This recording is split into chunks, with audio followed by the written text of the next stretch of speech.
दोस्तों आज की वीडियो में जो मैं चीज़ें बताने वाला हूँ ये बहुत ही इम्पोर्टेंट है और ये सारी चीज़ें आपको सिर्फ पेड कोर्सेज में ही देखने को मिलेगी। तो ये कौन सी चीज़ें हैं एंड आप कौन सी गलती करते हैं वो सारी चीज़ मैं यहाँ पर आपको बताने वाला हूँ। आप लोगों ने गाइस नोटिस किया होगा कि आप जितने भी अमाउंट या कैपिटल अपने डीमेट अकाउंट में ऐड करते हैं वो ज़्यादा से ज़्यादा 1 हफ्ते या 2 हफ्ते में आप जीरो कर देते हैं या तो उसका 50% उड़ा देते हैं। ये आप लोगों में से बहुत लोग करते होंगे और जो करते हैं आप कमेंट करके ज़रूर बताइएगा। इसमें से आप लोग जितने देख रहे हैं उसमें से 10% या 5% ही लोग होंगे जो अपने कैपिटल को 1 या 2 महीने तक बचा पाते होंगे, नहीं तो सब लोग अपने कैपिटल को वाइप आउट कर देते हैं या तो 1 हफ्ते में या 2 हफ्ते में। तो ये आप लोग कौन सी बड़ी मिस्टेक करते हैं? बिगनर्स बहुत ज़्यादा मिस्टेक करते हैं। जो नए होते हैं उन्हें नहीं पता होता कि हमें किस तरीके से ट्रेड करना चाहिए एंड वो गलती करते हैं एंड उनका सारा पैसा चला जाता है। तो यहाँ पर आपको मैं कुछ सजेशन देने वाला हूँ जो अगर आप फॉलो करेंगे तो आपका लॉस कम हो सकता है। आपका लॉस होगा लेकिन आपका लॉस कैलकुलेटेड होगा, आप ज़्यादा लॉस नहीं करेंगे एंड अगर आप प्रॉफिट करेंगे उसके अकॉर्डिंग ट्रेड करेंगे तो आपका जो कैपिटल है वो ग्रो हो सकता है। तो चलिए हम बात करते हैं वो कौन सी चीज़ें हैं। तो ये है पोजीशन साइजिंग। पोजीशन साइजिंग बहुत ज़्यादा इंपॉर्टेंट होता है। यहाँ पर मैंने आपके लिए काफ़ी यहाँ पे रूल बनाया है जो बहुत ही इजी है। जो लोग पहले से ट्रेडिंग कर रहे हैं उनको पता होगा, जो एक्सपीरियंस्ड हैं, लेकिन जो लोग बिगनर्स होंगे उन्हें पोजीशन साइजिंग के बारे में नहीं पता होता है और वो अपने कैपिटल को एक ही दिन में 50%, 10%, 20%, कुछ लोग तो 90% उड़ा देते हैं। एक्सपायरी के दिन तो बहुत ज़्यादा लोग गलती करते हैं, उस दिन तो उनका पूरा कैपिटल ही साफ़ हो जाता है।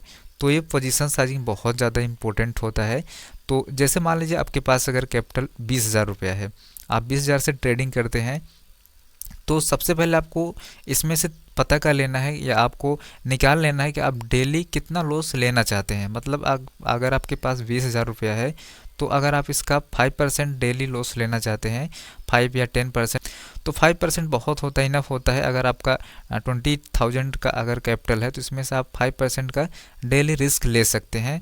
इससे ज़्यादा आप रिस्क लेंगे तो आपके लिए प्रॉब्लम हो सकती है।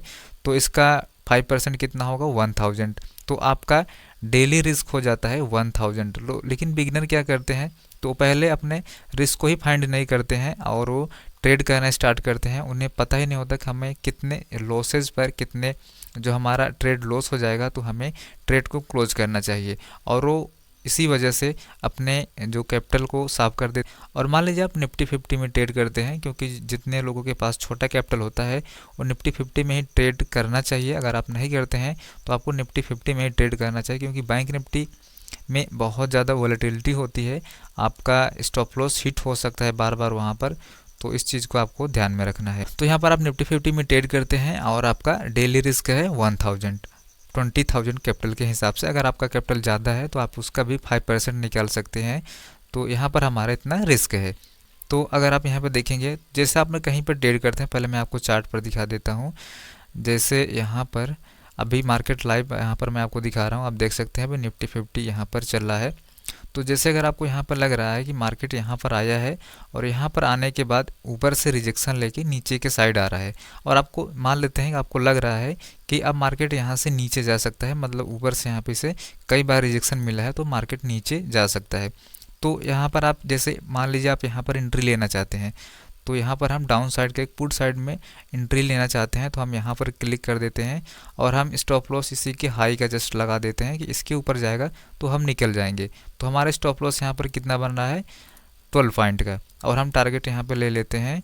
हमारा टारगेट यहाँ तक होगा 23 या और ज़्यादा अगर आप चाहें तो इस यही हमारा टारगेट ही बन रहा है यहाँ पर।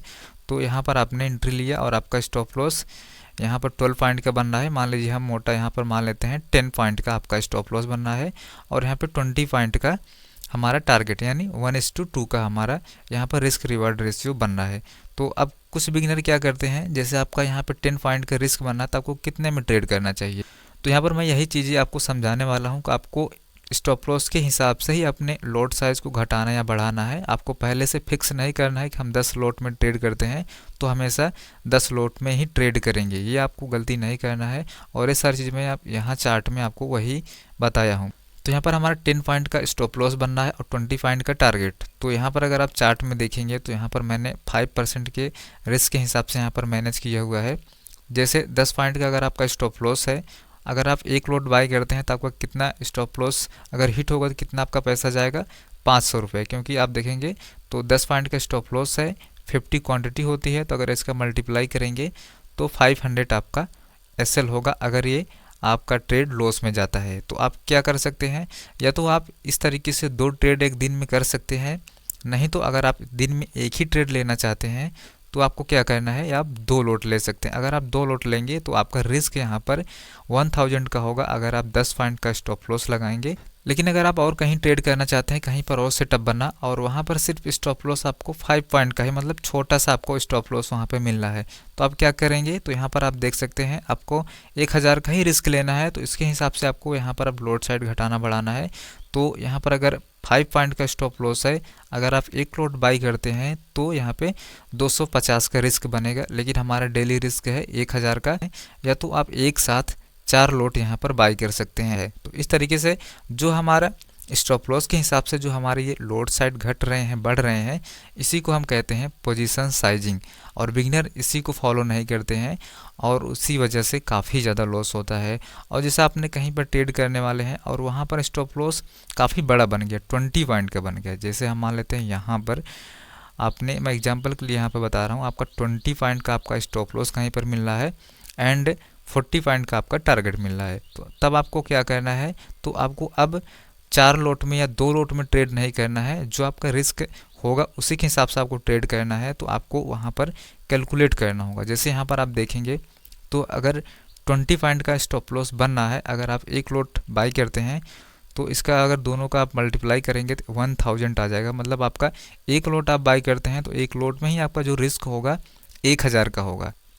और बिगनर यहीं पर गलती करते हैं, उनका रिस्क है कि हमें एक लॉट में ट्रेड करना चाहिए, लेकिन वो क्या करते हैं, यहीं पर अपने लॉट साइज को बढ़ा देते हैं। स्टॉप लॉस बड़ा है इसे वो नहीं देखते हैं, लेकिन अपने जो लोड साइड है उसे बढ़ा देंगे, 4 लोड कर देंगे, तो जहाँ पर आपका 1000 का रिस्क था आपने इसका 4 गुना कर दिया तो आपका कितना हो गया, 4000 हो गया। और अगर इसका स्टॉप लॉस हिट हो जाता है तो आपके कैपिटल का कितना परसेंट जाएगा, 20% एक साथ में चला जाएगा, मतलब आप 4 दिन के स्टॉप लॉस को एक ही दिन में उड़ा देंगे।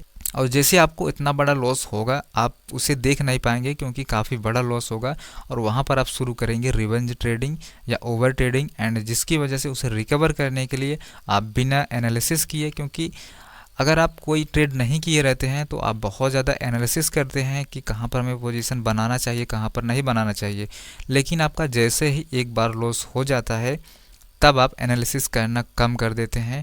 आपको जहाँ पर भी ट्रेड मिलता है वहाँ पर आप कर देते हैं और वहाँ पर आप कुछ भी एनालिसिस नहीं करते हैं, बस आपके माइंड में वही रहता है कि कैसे भी करके हमारा ये लॉस रिकवर हो जाए, हमें यहाँ पर प्रॉफिट नहीं चाहिए, बस हमारा जितना पर बैलेंस था, हमारा जितना कैपिटल था उतना हो जाए। इसी को बराबर करने के चक्कर में बिगनर बहुत ज़्यादा लॉस करते हैं। तो इस चीज़ को आपको ध्यान में रखना है कि आपको अपने रिस्क के हिसाब से ही ट्रेड करना है, क्वांटिटी को या लोड साइज को आपको बढ़ाना नहीं है, उतना ही बढ़ाइए जितना आपका डेली रिस्क हो। तो सबसे पहले आपको अपने डेली रिस्क को पता करना चाहिए कि आपको कितने रिस्क लेना चाहिए, कितने रुपए का आप, कितने हज़ार का आप एक दिन में रिस्क ले सकते हैं। तो उम्मीद करता हूँ आपको ये वीडियो पसंद आया होगा। ये चीज़ें आपको कोई फ्री में ज़्यादा नहीं बताएगा और ये सारी चीज़ें कोर्सों में आपको देखने को मिलती हैं। तो अगर वीडियो पसंद आया तो लाइक कीजिएगा और अपने दोस्तों के साथ भी शेयर कीजिएगा जो लोग बिगिनर हैं, जो ट्रेडिंग सीख रहे हैं। तो इस वीडियो में इतना ही, मिलते हैं अगले वीडियो में। Thank you.